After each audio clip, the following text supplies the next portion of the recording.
아름다운 찬양 감사드립니다. 2025년이 시작된 지 얼마 안 된 것 같은데 벌써 6개월이 지났습니다. 이제 내일 지나면 하반기로 접어듭니다. 우리 교회는 한 달에 주일이 5번 있는 그 주일은 5번째 주일을 가정 축복 주일로 지킵니다. 그래서 1년에 한 4번 정도가 이제 가정 축복 주일이 되는데요. 가정 축복 주일의 취지는 매주일마다 이렇게 예배하고 교회에서 이런저런 맡은 일들을 하다 보니까 교회 다니지 않는 분들은 주말에 가족들과 함께 시간을 보내는 여유가 있는데 신앙생활하는 사람들은 그런 여유가 별로 없어서 교회에서는 열심히 하는데 정작 내 가족, 우리 가족과는 시간을 너무 보내지 못하는 그런 경우들이 많아서 이제 5째 주가 있는 그 주간에는 주일날 1부 예배, 2부 예배만 드리고 오후 시간은 가족들과 좀 시간을 보냈으면 좋겠다. 그래서 가정 축복 주일을 만들었습니다. 그래서 이 가정 축복 주일에는 각 부서, 아동부나 청소년부도 가급적이면 부서 예배를 따로 드리지 않고 어른들이 드리는 1부 예배, 2부 예배를 이제 같이 드리고 오후 시간에는 가족들과 외식도 하든지 집에서 같이 고기를 구워 먹든지 하면서 친목의 시간을 보내도록 그렇게 했습니다. 그래서 오늘 오후는 교회에서 점심 식사도 없고 또 오후 찬양 예배도 없습니다. 그리고 또 이 가정 축복 주일로 같이 이렇게 아이들과 어른들이 함께 예배를 드리면서 우리가 서로 더 친해질 수 있는 시간, 그래서 한 교회 공동체 안에서 한 몸을 이루는 지체라고 하는 사실을 다시 한번 되새기는 그런 예배이기도 합니다. 그런 의미에서 오늘 또 이렇게 2부 예배에 같이 참여하신 우리 아동부 친구들 또 청소년부 친구들 환영합니다. 오늘 말씀은 바울이라는 하나님의 사람이 갈라디아 교회에 보낸 편지 가운데 한 부분을 우리가 읽었습니다. 이 바울은 예수님을 모를 때는 예수 믿는 사람을 잡으러 다니던 사람이었습니다. 예수 믿는 사람들 붙잡아서 예수 못 믿게 만들어서 그렇게 해야 하나님께서 기뻐하신다 생각하면서 진짜 열심히 예수를 못 믿게 하기 위해서 최선을 다했던 사람입니다. 그래서 다메섹이라고 하는 곳에 예수 믿는 사람들이 많이 있더라 이런 소문을 듣고서 거기 있는 사람들을 이제 예수 믿는 사람들을 잡으러 가다가 그 가는 길 위에서 예수님을 만나게 되고 예수님의 음성을 듣게 됩니다. 예수님께서 왜 네가 나를 핍박하느냐? 나는 네가 핍박하는 예수다. 이렇게 말씀하시는 것을 듣고서 지금까지 내가 잘못 알고 살았구나. 이거를 깨닫게 되고 예수님 전하는 사람으로 완전히 바뀌어지게 됩니다. 그리고 그 바울이 이제 이 갈라디아 교회에 편지를 썼는데 그 편지 속에서 어떤 말을 하느냐면 사랑으로 서로 종처럼 섬기십시오 이런 말을 씁니다. 그래서 오늘 제목을 사랑으로 종노릇하라 이렇게 제목을 정했습니다. 그런데 사랑으로 서로 종노릇하라는 게 무슨 뜻일까요? 오늘 우리가 같이 보았던 갈라디아서 5장 1절 말씀에서는 그리스도께서 우리를 자유롭게 하려고 자유를 주셨으니 그러므로 굳게 서서 다시는 종의 멍에를 매지 말라 이렇게 말씀하셨는데 13절에서는 형제들아 너희가 자유를 위하여 부르심을 입었으나 그러나 그 자유로 육체의 기회를 삼지 말고 오직 사랑으로 서로 종노릇하라 이렇게 말씀하셔요. 1절에서는 종의 멍에를 매지 말라고 그러셨는데 13절에서는 서로 사랑으로 종노릇하라고 말씀하십니다. 그럼 종의 멍에와 종노릇의 차이는 뭘까요? 종의 멍에라고 하는 것은 내가 노예 신분으로서 할 수밖에 없는 일인 거죠. 그래서 이거는 강제적으로 해야 되는 일입니다. 그러나 사랑으로 종노릇하는 것은 강제적인 것이 아니라 자발적으로 하는 거예요. 그래서 기쁘고 즐거운 마음으로 내가 종처럼 저 사람을 섬긴다. 이것이 사랑으로 서로 종로를 사라는 거예요. 우리가 예수님을 믿기 전에는 다 죄의 종이었습니다. 죄를 지으면 그 사람은 죄에 매일 수밖에 없어요. 예전에 학교에서 장난을 치다가 학교 유리창을 깼습니다. 근데 주변에 보는 사람이 없었어요. 원래 사건을 터뜨리고 나면 사람의 본성이 선하든 안 선하든 상관없이 도망가잖아요. 그죠? 그래서 뺑소니 사고도 사실 그래서 있는 거예요. 나중에 생각하면 도망가지 말고 빨리 신고해가지고 처리했어야 되는데 갑자기 당황스러워서 그런 사고를 일으키게 되면 도망가고 싶은 게 사람 마음이거든요. 유리창을 깼는데 그걸 옆에서 다른 친구가 봤어요. 근데 그 친구가 이제 그걸 약점 잡아가지고 유리창 깬 친구를 야, 너 내 말 안 들으면 다 일러 바친다. 네가 깼다고 다 알린다. 그 친구에게 매여가지고 꼼짝을 못하는 거예요. 죄의 종이라는 게 그런 거예요. 우리가 죄를 지면 마귀가 우리를 붙들고 너 죄 졌지 그러면서 우리를 좌지우지하는 거예요. 그것이 이 종의 멍해입니다. 그런데 예수님께서 그 죄를 내 죄를 대신해서 십자가에서 죽으심으로 내 죄가 내가 예수님을 믿으면 죄가 사함을 받아요. 그래서 마귀가 너 죄 졌지 하고 우리를 좌우하지 못하도록 예수님께서 다 죄를 용서해 주셨습니다.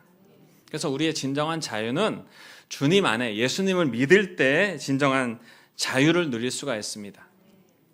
근데 그 자유는 자기 육체의 욕망을 위한 것이 아니라 오히려 이웃을 사랑하고 섬기는 데 사용하라고 우리를 자유롭게 해 주신 겁니다. 그래서 우리가 자유롭다고 하는 것은 다른 사람을 잘 섬기는 것으로 드러나야 되는 거죠. 그래서 성경이 말하는 참된 자유는 내 뜻대로 하는 것이 아니라 나를 부인하고 하나님 뜻에 순종하는 능력이 자유입니다. 우리는 보통 자유라고 하면 내가 하고 싶은 대로 마음대로 하는 것을 자유라고 생각하는데 성경에서는 그렇게 말하지 않습니다.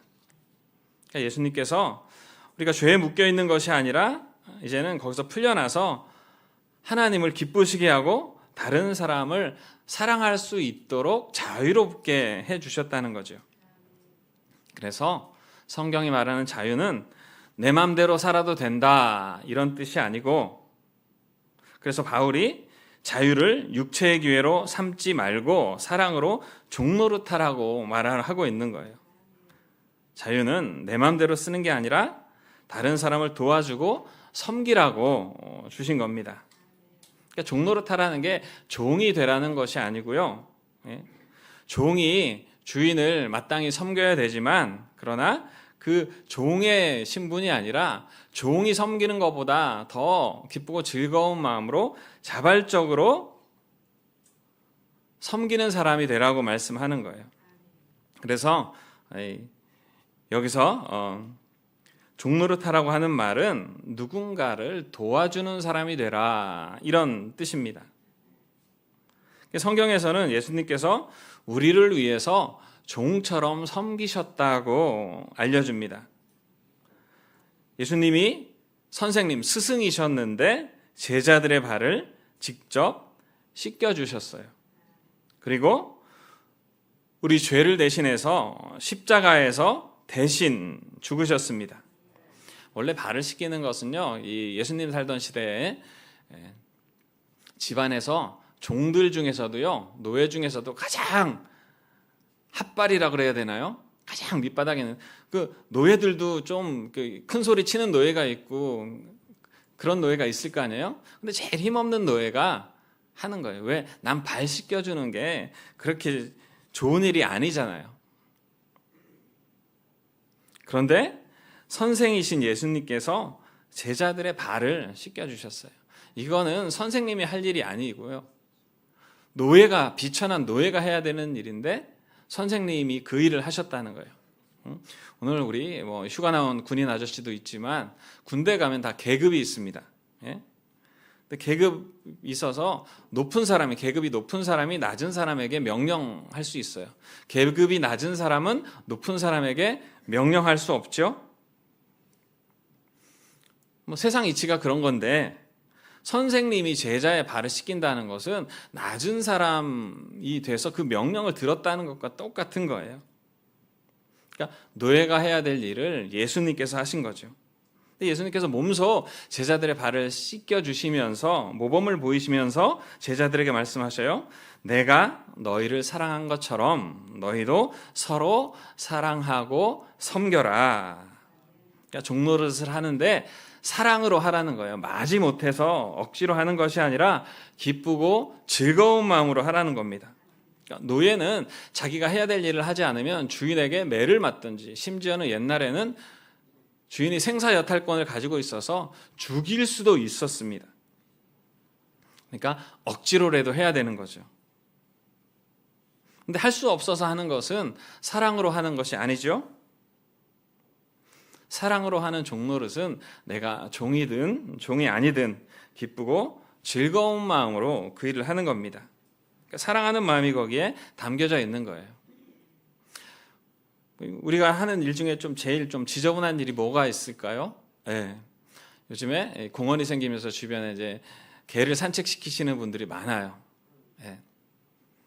근데 개를 산책시키다 보면 꼭 뭐를 해요? 개가 똥을 쌉니다. 응가를 해요. 그러면 주인은 비닐봉투를 이렇게 가지고 가면서 이제 그거를 이렇게 치우잖아요. 근데 그게 기쁘고 즐거워서 하는 걸까요? 그렇진 않아요. 좀 하기 싫은 일이지만 내 개가 다른 사람에게 피해주면 안 되니까 하는 거죠. 그래서 보는 사람이 없을 때는 그냥 가는 사람들도 있어요. 그러다 보니까 이제 개 키우는 사람들이 욕을 먹는데, 근데 엄마가 아기를 낳고 아기가 응가를 하면 어떻습니까? 저 어릴 때 애를 키우는데 아빠는 똥 쌌어 그러고 저는 이제 부르거든요. 근데 엄마는 와서 치우거든요. 근데 보면 아이고 우리 애기 응가도 예쁘게 했네. 뭐 노란 똥 이렇게 싸면 응가도 예쁘게 했네 그러면서 웃으면서 그걸 치워요. 그게 뭡니까? 사랑하기 때문이잖아요. 사랑하기 때문에. 근데 사랑으로 종노릇하라는 건 그런 거예요. 서로 사랑으로 종노릇하라는 것은 다른 사람들을 그 사랑하는 마음으로 기쁘고 즐겁게 섬기라는 말입니다. 예수님께서 마태복음 10장 45절에서 그렇게 말씀하시죠. 인자가 온 것은 섬김을 받으려 함이 아니라 도리어 섬기려 하고 자기 목숨을 많은 사람의 대속물로 주려 함이라. 그러니까 예수님께서 그렇게 자신을 희생하셔서 우리를 자유롭게 하셨듯이 우리도 주님께서 주신 그 자유 가지고 다른 사람을 섬기라고 말씀하십니다.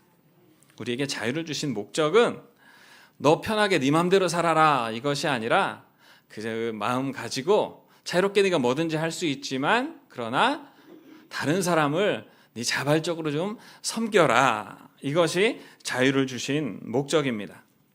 그러면서 또 어떤 말씀을 하시냐면 욕심을 따라 살지 말고 성령의 인도함을 받아서 살라고 말씀하십니다. 그러면서 육체의 일과 성령의 인도를 구분을 하는데 육체의 일 보면 여러 말씀들이 나와 있어요. 뭐 분열, 파괴, 우상숭배, 원한, 분쟁, 시기, 뭐 당짓는 것 이런 것들이 육체의 일이라고 말씀하고 있습니다. 근데 그것은 자유와는 정반대의 모습입니다.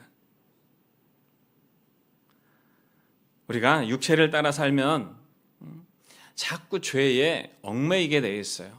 그래서 육체의 일은 우리를 자유롭게 하지 못합니다. 그래서 사도 바울이 5장 1절에서 다시는 종의 멍에를 매지 말라고 얘기하는 거예요. 그러니까 육체의 일에 빠지게 되면 종처럼 자꾸 끌려다니게 되는 거죠. 뭐 중독이라는 게 그런 거 아니겠어요? 그거 하니까 재밌거든요. 좋거든요. 기분이 좋거든요. 술 중독, 알코올 중독, 마약 중독 처음에 해보면 좋다고 그러더라고요. 그래서 자꾸 빠지다 보니까 거기에 매이는 거예요. 이게 종이 되는 거죠. 근데 처음에는 좋은 것처럼 자유스러운 것처럼 보이지만 나중에는 거기에 묶여서 지배당하게 됩니다. 그래서 다시는 종의 멍에를 매지 말라고, 거기에 그런 죄에 나쁜 것에 지배당하지 말라고 말씀합니다. 로마서 6장 16절에서 너희 자신을 종으로 들여 누구에게 순종하든지 그 순종함을 받는 자의 종이 되는 줄 알지 못하느냐, 이렇게 말씀하고 있어요. 그러니까 죄는 절대로 진짜 참된 자유를 우리에게 주지 않습니다. 오히려 우리의 자유를 빼앗아가는 거짓된 자유, 그것을 참된 자유라고 잘못 생각하게 만들어요. 육체의 일은 공동체를 파괴합니다. 원수 맺는 것, 분쟁, 시기, 분냄, 당짓는 것, 이단도 역시 분열하게 하죠. 다 공동체를 깨뜨리는 죄가 바로 육체의 일입니다. 예수님 안에서 우리에게 주어진 자유는 서로를 사랑하고 섬기는 자유인데, 육체의 일은 자기만 생각하게 하는 거예요. 자기 중심적인 그런 삶을 살게 해서 공동체 안에서 나 중심적으로 살다 보니까 다른 사람들이랑 자꾸 부딪히는 거죠. 그래서 상처를 주기도 하고 싸우기도 하고, 나중에는 공동체가 하나 되지 못하고 분열하게 만드는 그런 일을 하게 합니다. 그래서 육체의 일을 하지 말라, 욕심을 따라 살지 말라고 얘기합니다. 서로 사랑하고 종노릇하라고 하는 것, 육체의 욕심을 따라 살면 자유를 주신 목적을 잃어버리고요, 자유가 아닌 혼란과 상처, 죄에게 묶이게 되는 겁니다. 그리고 마지막에는 하나님과의 관계도 단절시킵니다. 사도 바울이 21절에서 분명하게 우리에게 이렇게 말씀합니다. 이런 일을 하는 자들은 하나님 나라를 유업으로 받지 못하리라. 하나님의 공동체, 믿음의 공동체를 자꾸 깨뜨리고 분열시키는 사람, 그래서 하나님께 가까이 가지 못하게 하고 하나님과 멀어지게 하는 사람들은 하나님 나라를 유업으로 받지 못한다고 말하고 있습니다. 그러니까 육체의 일은 단순한 실수가 아니라 성령을 거스르고 하나님과의 관계를 끊게 만드는 아주 무서운 심각한 죄입니다. 그리고 그런 죄가 계속되면 영적으로 분별력도 사라져서 자기가 잘못하면서도 죄 지으면서도 죄 짓는다고 생각을 못합니다. 그러면서 죄에 점점 무감각한 상태가 되도록 만듭니다. 16절에서 바울은 말합니다. 내가 이르노니 너희는 성령을 따라 행하라. 육체의 욕심을 따라 행할 것이 아니라 성령을 따라 행하라. 그리하면 육체의 욕심을 이루지 아니하리라. 우리가 다 이 육신적인 존재이기 때문에 이런 욕심이 있어요. 근데 성령께서 나를 붙들어서 이끌지 않으시면 무엇을 따라가야 되느냐? 육체의 욕심이 나를 이끌어갑니다. 우리 마음속에 늘 언제나 예수님이, 성령님이 함께 하시도록 간구할 때 우리는 육체의 욕심에 휘둘리지 않을 수 있습니다. 오늘 읽진 않았지만 뒤에 이제 갈라디아서 5장 22절 23절에 성령의 9가지 열매가 나옵니다. 성령을 따라 살면 성령의 열매를 맺게 되어 있어요. 성령의 열매, 사랑, 희락, 화평, 인내, 자비, 양선, 충성, 온유, 절제, 이런 열매 맺어야지. 그래서 맺어지는 게 아니라 성령의 인도하심을 따라서 살면 자연스럽게 그런 열매가 맺어지게 되는 겁니다. 그 모습은 어디서 나타나느냐? 사랑으로 서로 종노릇하는 데서 나타나는 거죠. 우리가 잠시 후에 이제 성찬식을 진행하게 될 텐데, 이 성찬식 역시도 마찬가지입니다. 예수님께서 철저하게 낮아지심으로 종으로 이 땅에 오셔서 자기의 모든 것을 우리에게 주신 것, 그것을 기념하는 것이 성찬식입니다. 그래서 십자가에 죽으신 그것을 기념하면서 우리가 떡을 떼고, 또 십자가에서 흘리신 피를 생각하면서 또 성찬에 포도주를 나눕니다. 그렇게 자신의 모든 것을 희생하신 그 예수님, 예수님 안에서 우리가 한 가족이라고 하는 거. 그래서 한 떡에 한 잔에 같이 참여하는 겁니다. 그리고 모범을 보이신 그 예수님을 나도 본받겠습니다. 이런 고백으로 성찬에 참여하는 거죠. 그 근본에는 사랑으로 서로 종노릇하는 자세가 들어있는 거예요. 어제 우리 많은 분들이 또 우리 전도 바자회 하면서 잘 섬겨주셨어요. 또 여러분들이 기도를 열심히 하셔가지고 뭐 열흘 전부터 막 일기예보로는 막 비 온다고 이런 예보가 있었는데 그날 몸을 적실 만한 비가 오지 않았죠. 처음에 그냥 이슬비처럼 막 조금 내리듯 하다가 나중에는 햇볕이 나서 나중에는 너무 더워서 좀 힘들었는데, 근데 그런 일들을 다 기쁘고 즐겁게 하시잖아요. 그런 섬김을 통해서 하나님 나라는 만들어져 가는 것이고요. 또 교회 공동체는 그런 섬김을 통해서 하나님의 사랑이 더 풍성해져 가는 겁니다.